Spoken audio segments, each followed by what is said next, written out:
Castán Glas. Fadó hí seannear an, hí trúrmach ag an seannear, hí clú agus cáil bhirt acu, hích na héadí ba dheise a gathe acu. Ivan an Amadáin a thugtaí ar an tíúmach, hí Ivan sálach agus místúma, ba bhreá leis a bheith picas méra. Bhí an seannear leab bháis, leabhar sé le na chláánmach. Rios my boss, said a tahead. Taram, le rán, don na chéad tríoche. Was an seannear agus cudua, tháinig bát an mhac ba hinne dul chuig an uí. Ach bhí leisceir Gaeilge. Té máirt sa nocht, said sé le Ivan. Réit sói mise cácha millischroid má haon tú. Cínta mar sin, said Ivan. Dim Ivan leis agus pís arán aige. Bhuaile bheánacha, thuaisí an seannear. Cé atá sin, said sé. An tú mo chéad mhac. An bhfuil gachrúd ceart sa máile. Is mise tán, said Ivan. The chéad mhac, tá gachrúd a gceart. Din seannear an trán, lai sé siar ríist. Go Ivan a bhile an sin agus é picas méra a bhealach. Chonig Ivan a ruthir sa máile. An mhaca tú ar nathair, dír sé. Chonig mé is dis an trán, said Ivan. Dim an lá eile tharb. Bát an darmach bhí an niis. Ach bhí leisceir sin, gail chuig an nua freisin. Té máirt sa nocht, said sé le Ivan. Déanam me péad bróga bráchuid. Cínta mar sin, said Ivan. Dim Ivan leis agus pís arán aige. Bhuaile bheánacha, thuaisí an seannear. Cé tá sin, said sé. An tú an darmach am. An bhfuil gachrúd ceart sa máile. Is mise tán, said Ivan. An darmachad, tá gachrúd a gceart. Din seannear an trán, lai sé siar ríist. Go Ivan a bhile an sin agus é picas méra a bhealach. Nuair a tháinig sé bhile, chonig sé an darmhaid a thur. A mhaca tú ar nathair, dír sé. Chonig mé agus dis an trán, said Ivan. Dim an lá eile tharb. Bát Ivan a bhí an niis, gail chuig an nua. Ca sib se gaile máirt sa nocht, dúirt Ivan. Cuinear tú aon, Ivan, dúirt an bhirt dúthir leis. Tá cleacht a máit ar niis. Má go leor, said Ivan. Racha mis an mar sin. Dim Ivan leis agus pís arán aige. Bhuaile bheánacha, thuaisí an seannear. Cé atá sin, said sé. An tú tán, Ivan, an tíúmach am. An bhfuil gachrúd ceart sa máile. Is mise tán, said Ivan. Ivan, an mac is óigetáid, tá gachrúd a gceart. Tus an té an mhac a rinne mar díorma, dúirt an tahead le Ivan. Níor faightas ar teacht am. Té amach sa gáir inis agus abair na foclaise amach ó sáard. A Castán Glas, taram inis, nó bás tá ná chuid.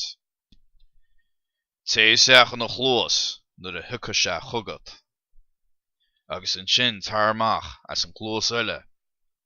In sin bé tú de air stúma. Ghlach Ivan buchas le nathair. Go sé bhile sin agus é picas méra. Dír beirt dúthar go, mhaca sé athair. Chonig mé agus dis an trán a lug. Bhí féile mhór ag sár na háite. Bhí inín áil an aige. Bhí sé gur na firba rathúla a thuirt chuig a bhéile, mar nach raibh fearr céile ga inín. Sáráine áilleacht an tanim bhíora, agus tógadh cuisleán mórde, Chónaí sí sa siúmar a bard an. Chud an tar comatas mór ar bun. Tá léamach fearr chó hárlé bheith cadaige í a fósa, agus bheith lean na sárlachta ige chomh maith. Chóla deithreachaí Ivan faoin nuachta. Thug siad béle curce dá gcuideach, agus ar lob. Tugadh í mise líb, a d'implí Ivan ar deithreachaí. Tugadh í seans chum freisin. Tusa, sí ar an tarnó gamadach. A dúirdar agus iad a gáirí faoi. Dhíri siad a hataí, d'ime siad lob ar a gcuid capall. Thó Ivan amach an sin san gáirí. Dúirt sé os ard. A Castán Glas, tar am inis, nó bás tá nánchuit. Agus iontas na níontas, tháinig capall cogaí a rinn na dro. Bhí an capall séad a lásrachaí a sa fólarí. Chó Ivan is seach glós amháin agus amach glós eile. Dar fia, dumpa sé na air brás dúma. Chó sé suas arghriam Castán Glas. Agus a raibh leis go dtí Pálas an tar. Bhí an Pálas dubh le daoine nuair a chruch Ivan é. Tháinig an sár amach is leir sé leis a slua.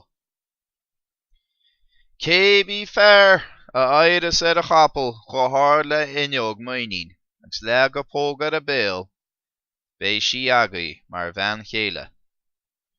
Agus bé léamh a hárlachta agaí chomh maith. Duine níos duine bhain chuile ar tríolas.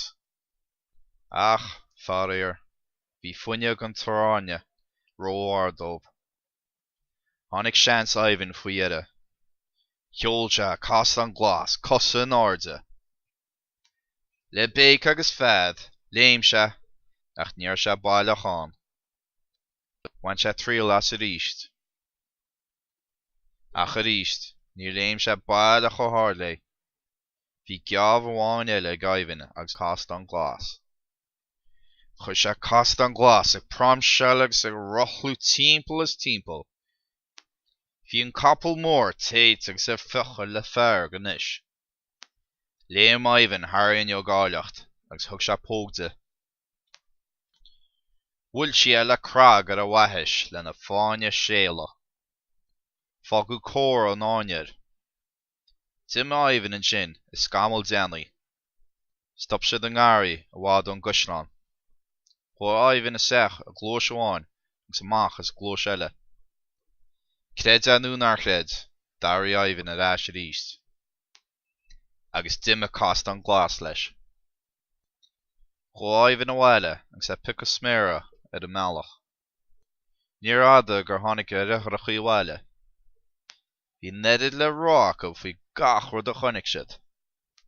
An lá dar gcionn, bhí féist agus ár. Chuir sé fis ar chuil a ghine. Chó na deithreachaí chuig a bálas a ríist. Agus a ríist d'ag siad Ivan ina nia. Ach lean sé go chosiad. Ag a bálas bhí áilleacht ag gailthart ag caint le chuil a ghine. Chonaic sí cho fád le Ivan. Chonaic sin chumahí ar Ivan. Brocach agus sálach agus gurigh cos le tíad. Bhí díma an damhneara. Chonaic sí cheart ar bhaithis Ivan. Céir de tharla ghuit? A dtír sí dó. Chuirta me ma hain, a deagar sé. Bhain an sáine an chuirtchó. Las lusne mhór gheall, suas an Pálas. Sin am a chóra, a bhéic sí. Is tú tá gealltach am mar sin? Bhí fearr gur an sár nó chonaic sé Ivan. Tur cadra má éad an na ní, a d'implí Ivan. Ri Ivan amach as a bálas. Bhéic sé amach na focail dúirta. A Castán Glas, tar am inis, nó bás tá nánchuit. Tháinig sé, agus bhí Ivan inis mar air bhrás dúma ríist. Ris sé ais isteach sa fálas a ríist. Lig chuileghine bhí sa fálas creadíontach nuair a chonig sé dá. Ní ra dul amú ar chuine bin na dhiaidh sin. Fósáimhin sáráneáileacht. Agus bhí fééis do mór an chun amaine sa cheilire.